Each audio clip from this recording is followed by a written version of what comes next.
This is chapter 3, part 2. Take her to the office, the teacher said to Marcia. Mrs. Larson will have to help her. Come on, Ramona, said Marcia, as if Ramona were in kindergarten. She put her hand on Ramona's shoulder because Ramona's hands were too eggy to touch. Ramona jerked away. I can go by myself.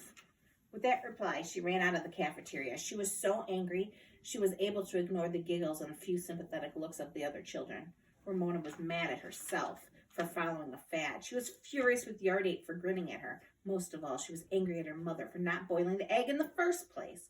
By the time she reached the office, Ramona's face felt stiff as a mask.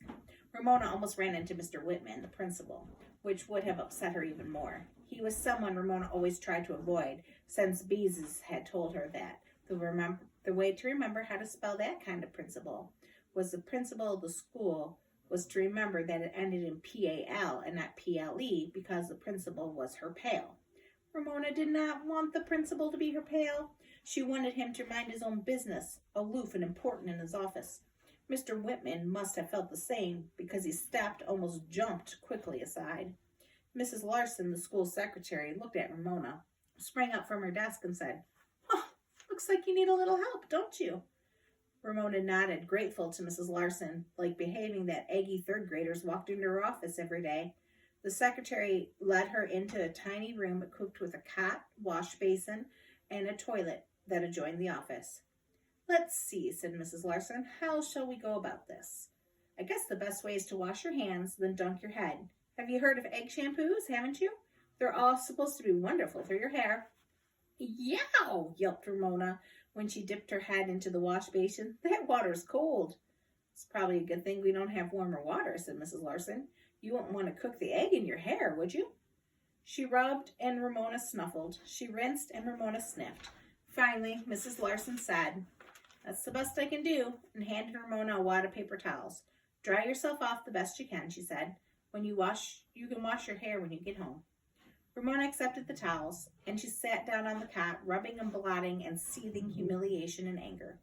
She listened to the sound from the office, the click of the typewriter, the noise of the telephone, Mrs. Larson's voice answering. Ramona began to calm down a little and feel better. Maybe Mrs. Kemp would let her wash her hair after school. She could let Willa Jean pretend to be working in a beauty shop and not say anything about her silence-sustained reading. One of these days, Willa Jean was sure to catch on that she was just reading a book, and Ramona wanted to postpone that as long as humanly possible. Towards the end of the lunch period, Ramona heard teachers drift in and out of the office to leave or pick up messages from their boxes. Then Ramona made an interesting discovery. Teachers talked about their classes. "My class has been so good today," said one teacher. "I can hardly believe it. They're little angels." "I don't know what's the matter with my class today," said another. "Yesterday they knew how to subtract, and today none of them seem to be able to remember." "Perhaps it's the weather," suggested another teacher. Ramona found all this conversation most interesting. She had blotted her hair the best she could when she heard Mrs. Whaley's big, cheerful voice speaking to Mrs. Larson. "Here are those tests I was supposed to hand in yesterday," she said. "Sorry I'm late." Mrs. Larson murmured an answer. Then Mrs. Whaley said, "I hear my little show-off came in with egg in her hair." She laughed and added, "What a nuisance." Ramona was so stunned. She did not try to hear Mrs. Larson's answer. Show-off?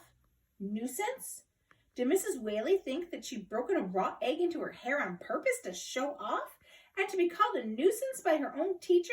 She was not a nuisance. Or was she? Ramona did not mean to break an egg in her hair. Her mother was to blame. Did this accident really make her a nuisance? Ramona did not see why Mrs. Whaley could think she was a nuisance, when Mrs. Whaley was not the one to get her hands all eggy. Yet Ramona had heard her say right out loud that she was a show-off and a nuisance. That hurt. That really hurt. Ramona sat still as she could with the damp paper towel in her hands. She did not even want to risk the softest noise by throwing them in the waste paper basket. Lunch period came to an end, and still she sat. Her body felt numb, and so did her heart. She could never face Mrs. Whaley again. Never.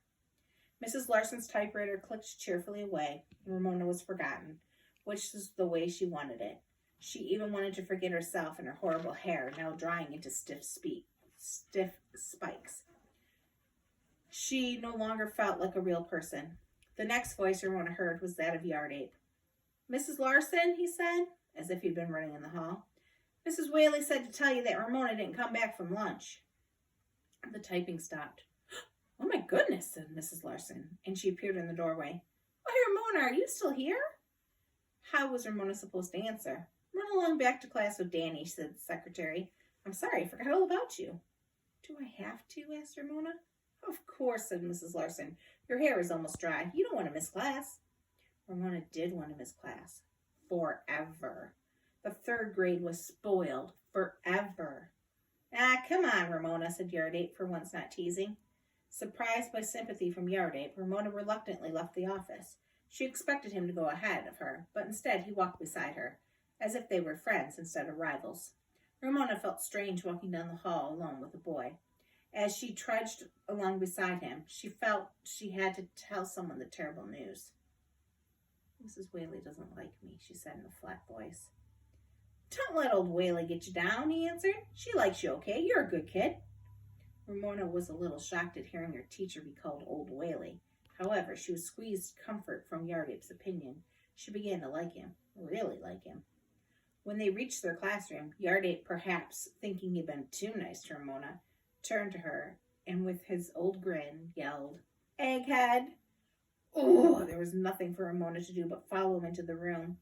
Silent, sustained reading, or dear as Mrs. Whaley called it, was over, and the class was practicing writing cursive with capital letters.